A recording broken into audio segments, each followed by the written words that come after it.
You sound good. You look good. Do you feel good? I feel fabulous. I have long hair sometimes. So you could flip it and do like hair moves? Oh, yeah. I would totally like walk past people and be like,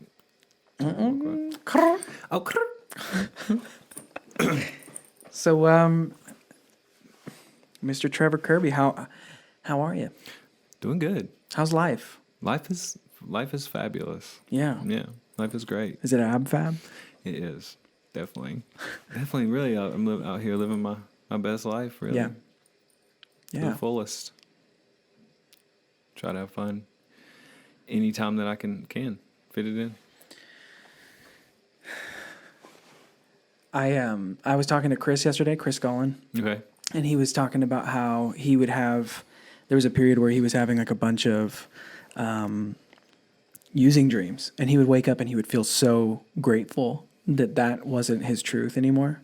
For sure. And I had a using dream last night, and I made a conscious effort when I woke up to be like, oh my gosh, I'm gonna practice that gratitude of, my life doesn't have to be like that anymore. Because it's always like, whenever I have one of those dreams, it's always like, oh no, how am I going to keep this secret from, my sponsor or, my parents or whatever, you know what I mean? Or work. I can relate to that. Yeah, it's not a good feeling. It is when you wake up and you finally realize that you haven't done anything. Right. It was only a dream, but man, in that dream, like the guilt, I just remember the guilt feeling that I feel. And, yeah. How long you been clean now? A little over 2 years. Right on. Well, actually, June 13th will be 2.5 years. So. Come on. Yeah. Come on. So what is that? December 13th is your? January 13th. January 13th. Wait, is that right? Yeah, June. Wait. Maybe June, July 13th. July, whatever. Yeah. Who cares? Yeah. We're sober. Yeah, we are. So what? Tell me a little bit of your story. How did you end up deciding to make that decision, make that change? How'd you end up working here? Okay. Yeah. I'll go back a little bit. I started using when I was 16, still in high school. Started out as smoking marijuana like everybody, I think. Right. But it progressed, and drinking. Drinking was really my first love, I guess.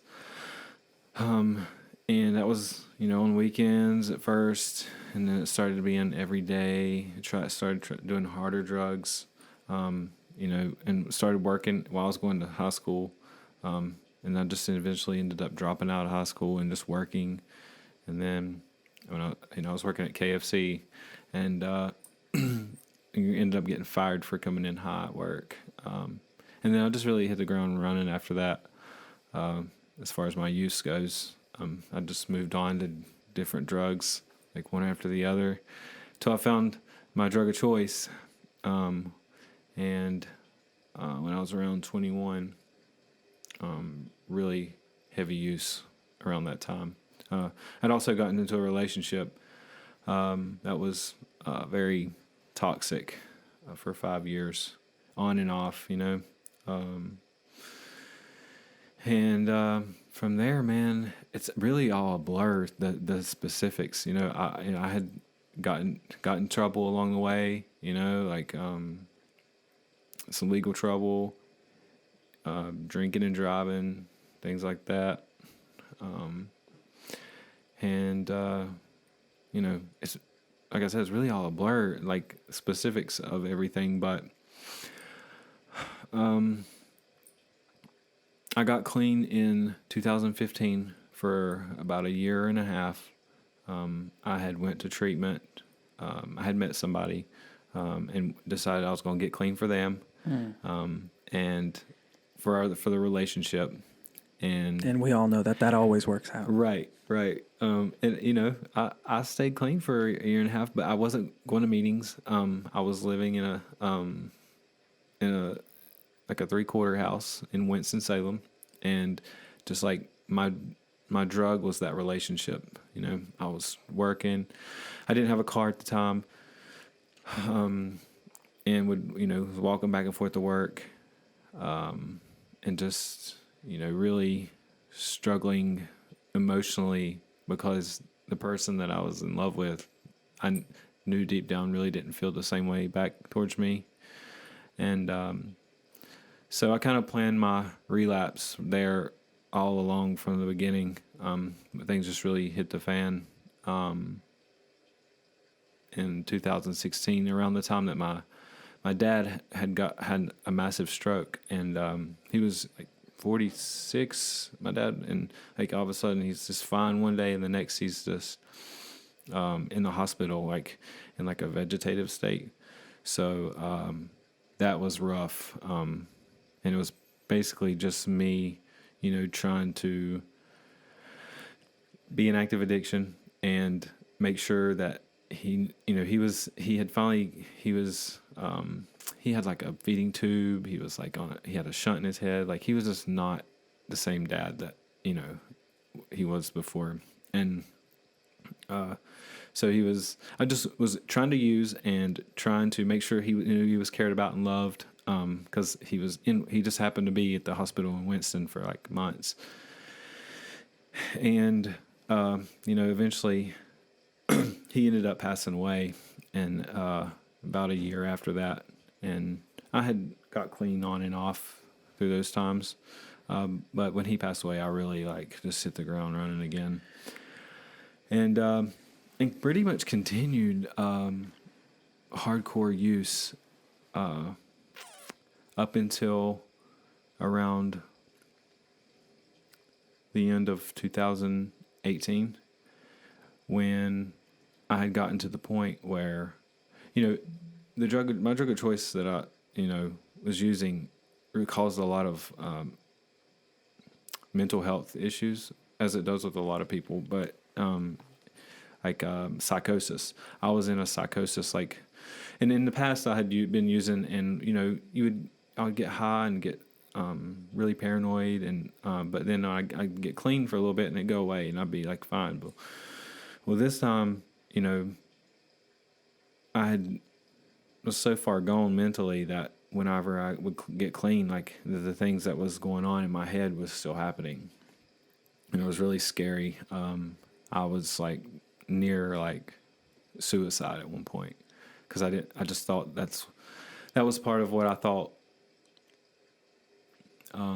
was supposed to happen to me. I thought that I wasn't going to make it out. I thought that I just like the only way to get out of my mental like anguish and like torture was to just off myself. And I was really depressed, and I thought, so I decided that I would try to go to get clean again. Just I didn't have anything to lose at that point. So I reached out to a really good friend of mine that I didn't trust anybody at that point, but I trusted him more than I did anybody else. So he helped me to get into a detox program.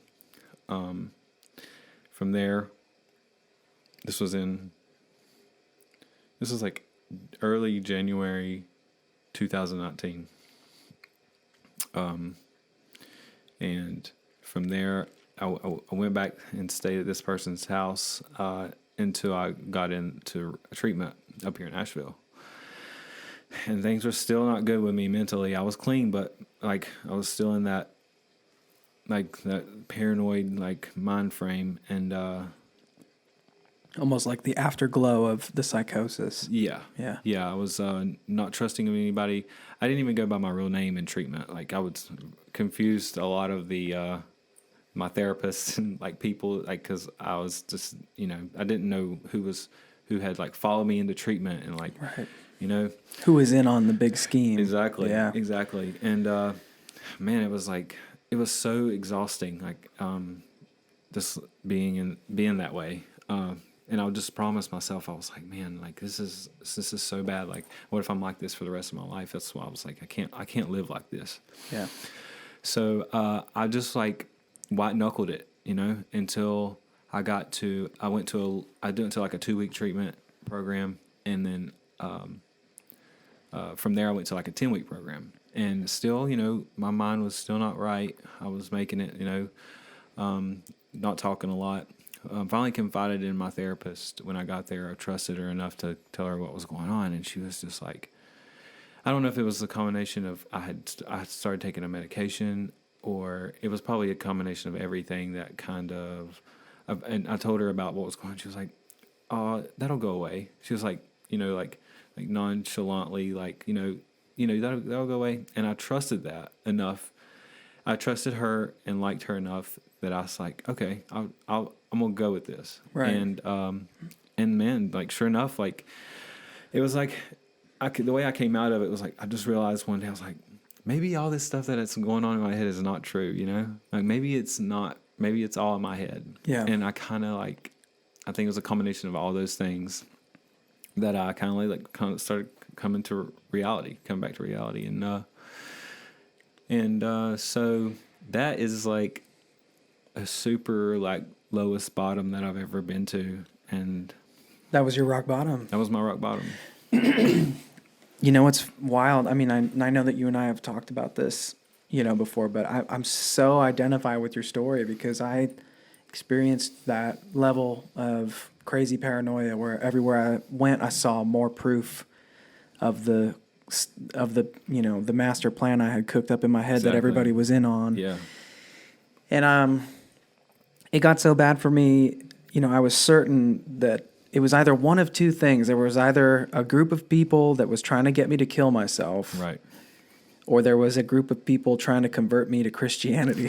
It was one of those two things, And I think that speaks to, it speaks to what was important in the depths of my subconscious mind to me, was, because being raised Christian, I have these notions in my head of a heaven and hell and of a punitive God. Mm-hmm. And I have, self-preservation instincts. So those are the two deepest fears, Right. Those are the ones that get dredged up when I'm living out this nightmare scenario I've cooked up in my head. But I would like to point out that like in, 2.5-ish years, that the recovery for you is remarkable because I would never, ever guess that you had gone through the stuff that you've gone through. You're so put together. You're so sweet and so thoughtful. Thank you. And you're so sane, You're so sane. Yeah. I really value that. And I really am so grateful for my sanity. Like, I'm in a gratitude group and 3 things I'm grateful for every day, man. And that is the number one, thing I'm grateful for. Yeah. Is my sound mind, Yeah. Because I was in such misery before I got clean. And that's what, my recovery program, my home group, that part of my recovery is a super huge part of me staying clean, but also just that, knowing where I've been, knowing where I never want to go back to. And also working here and seeing other people come in and be where I've been, really reminds me, that that there's people that's been clean and then they go right back out and it starts right back up. Right. It's there's no fun. There's no, you go, once you've been to that place, it's kind of embedded in your mind. When you release that, Right. When you release the beast again, you're going to go right back to where you were. Yeah. So it's I have bad days. Definitely have bad days. Yeah, me too. And there are times when I have crazy notions. Yeah. But sure. For a couple of guys that were pretty convinced there was a group of people coming for them, Yeah. I think we're doing pretty good. Me too, man. Me too. I was talking to Renee recently Mm-hmm. in here, and I actually kind of told her a little bit of that stuff after we finished doing the podcast. Mm-hmm. And I was like, you know what? Never mind. I don't want to do this to you. I don't want to make you, give me therapy right now. Right. You're not at work. I'm your friend. And she was like, well, I'm interested. You can tell me. And I was like, okay, listen. Yeah. Drawing on the board, basically, these spider webs. Yeah. Talking about. And she was like, that's trauma, James. You experienced very deep trauma, So I'm slowly trying to learn how to heal from that trauma.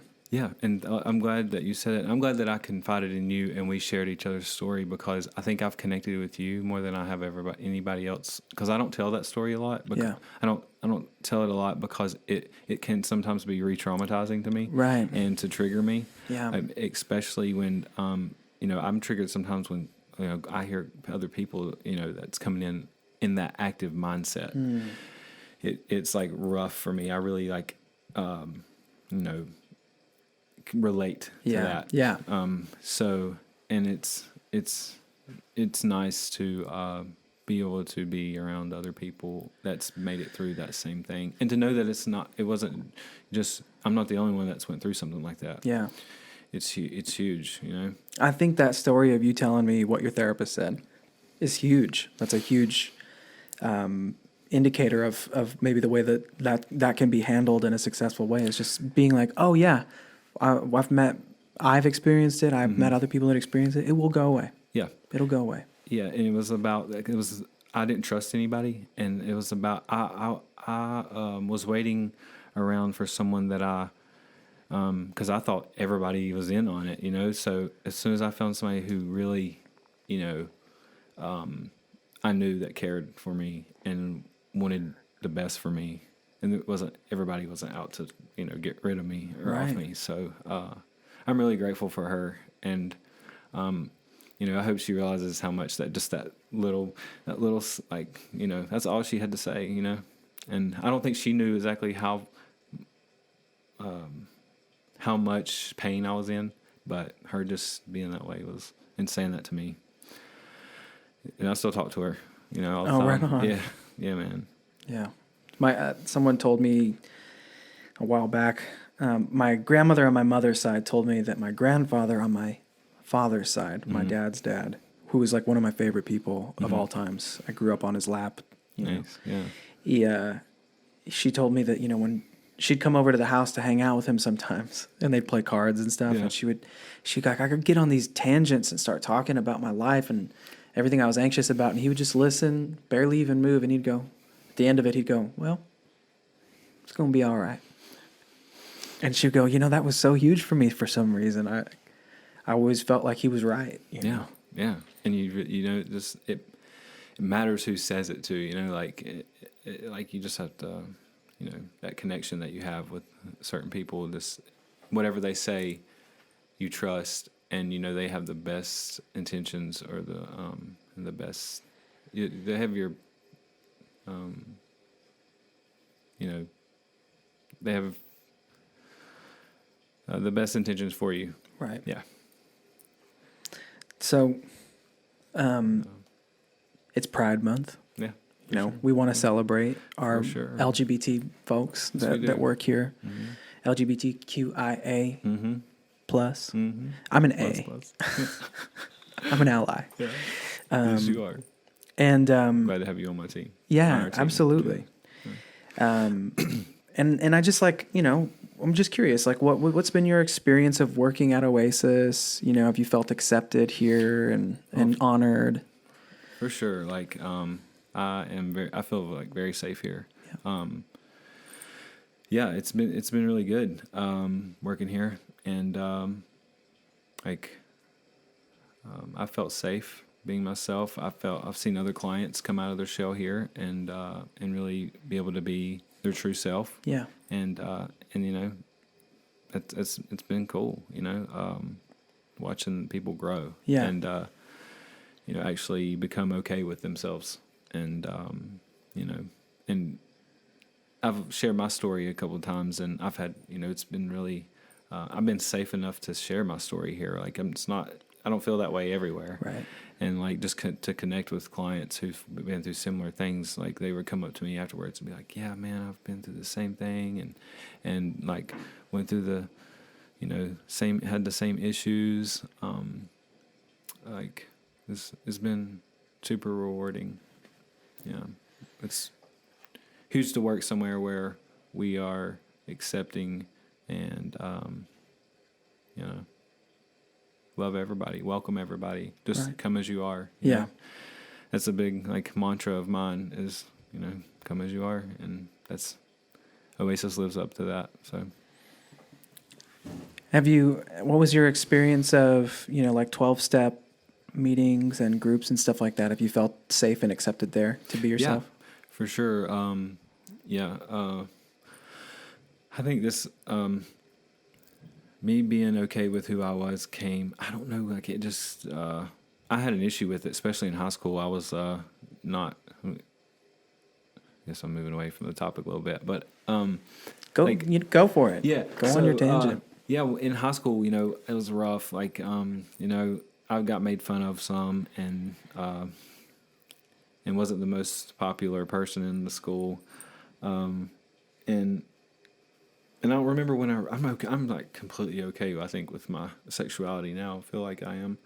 And I'm not sure when that really changed. I guess I just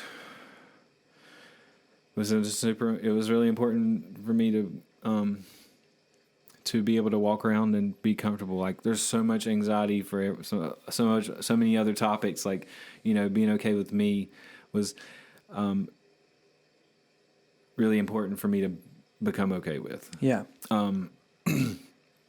And so I don't, recovery, or my recovery community here, I've never really had any issue. Nobody's ever really, I've never got any like negative feedback from being who I am in the recovery community, and that's what I like about being in my recovery program is like, which is I go to NA, Narcotics Anonymous. They're just, everybody's hopefully working on their self enough to where like, I don't think it's just an issue at all. I think that's important for some folks to hear that are, maybe they feel like they're in an unsafe environment, maybe they feel like they went to an AA meeting or an NA meeting and there was somebody there that was a jerk, I think it's important for people to hear that it's not like that everywhere, and that there is a huge level of acceptance, and we do practice a come as you are type of thing. And we'll love you till you learn to love yourself when you're in recovery, Here at Oasis and at any, most of the rooms of AA and NA, I've never experienced anything but, total and abject acceptance. Same. Of, anybody at any state, like you have somebody coming off the street screaming about Jesus, their hair falling out, and, pupils the size of dimes. And generally we don't want people that are still high to be sharing at meetings, but I've seen people just hold space for that person and just be like, and then they leave the room shouting and walk out and, and then we go, see, that's why we're here. We're here because of that, because, he has a chance of coming in here one day and it just clicking and him being done, Yeah, I can say I've witnessed a lot of gentleness, like, in the community when things like that have happened. Like, and I tend to stay around meetings, places that are gentle with people and, no shaming, at all. I'm all about, like, non-judgmental, like, activities. I guess I'll share a little bit about this, like maybe some fun things I do in my recovery. Okay, yeah, lay it on me. Okay, yeah. So I have discovered like Ecstatic Dance. Cool. Yeah, a good friend of mine in LA loves Ecstatic Dance. Dude, like there's an intern here that introduced me to it. She invited me to come to her house, and because I was sharing, we were in supervision, and I was just like, yeah, I like to dance, and she said, come to my house. Like, we host it's with the Asheville Movement Collective, and she's like, it's non-judgmental, and she got me right there because, like, dancing is a vulnerable thing, Yeah. So when she said it's like just a non-judgmental, like, group of people who we don't talk during, we just like dance to the rhythm of the music or however you feel, there's no words to sometimes there's words in the music, but mostly it's just like tribal music. Like, I don't know, it's really cool and freeing, and it's a good outlet for me to be active as well as like just connect with people. Like, I don't know any of these people, but if we're all comfortable enough to dance in front of each other, like then maybe they're all right. They're all right, Yeah. It's just a really safe space. So I definitely am there like once or twice a week. Definitely do that. What else? What else did you fall in love with in recovery? Eating. Okay. So love it. I like to try new places to eat. We had the Indian food recently. That was pretty good. It was amazing, and that's the first time I've had Indian food. So yeah, it was nice. Great. Yeah, appreciate that. Yeah. Just Anything, man. Like anything that anybody wants to do, I'm always down. I'm Yeah. always the person who will try something new. Great. Because, we only live once. Yeah. And if we're going to be, I didn't get into recovery to not have fun. No. So What's some of your bucket list items you want to do before you kick it? So I definitely want to go to Ibiza. Like, Okay. I know it's like the party island or whatever, but I think I could go there and like, I don't know. I love like loud like dance club music. Yeah. Like, that's where I like thrive. And It's Ibiza, right? huh? It's Ibiza. Ibiza. Yeah. Is that how you say Yep. it? Okay, Ibiza. Yeah. Sorry. In Spain, right? Right. Okay. So the Z the Z is always Gotcha. like a Thank you. th. Yeah. a Okay, theta. Gotcha. Okay. Ibiza. Ibiza. Nice. Yes, I definitely want It's to a go sexy. there. It's Yeah, a sexy it word, is. isn't it? Ibiza. Yeah. But yeah, that's definitely where I want to, like, one of my bucket list items. I've been researching to go there, and Okay. just like beautiful. You ever gone skydiving? No, but that's definitely something I want to do. That's on there? Yeah, That's on the list? That's definitely on there. Anything like thrill seeking, like I'm a thrill seeker, like before I am anything really. Yeah. So, like roller coasters. Oh, God, Like, I hate roller coasters. Yeah. No, I'm really? so scared of heights. I've skydived, Mm-hmm. and I prefer that. I don't know why, like 1,000 times. Maybe because I have a parachute on. Right. So I do not like roller coasters at all. I'm about it. I'm trying to find the biggest. I love like, that fastest. for you. Thanks. Yeah. Yeah. Definitely like anything crazy and far out there. Like, What's the weirdest food you ever ate? weirdest food.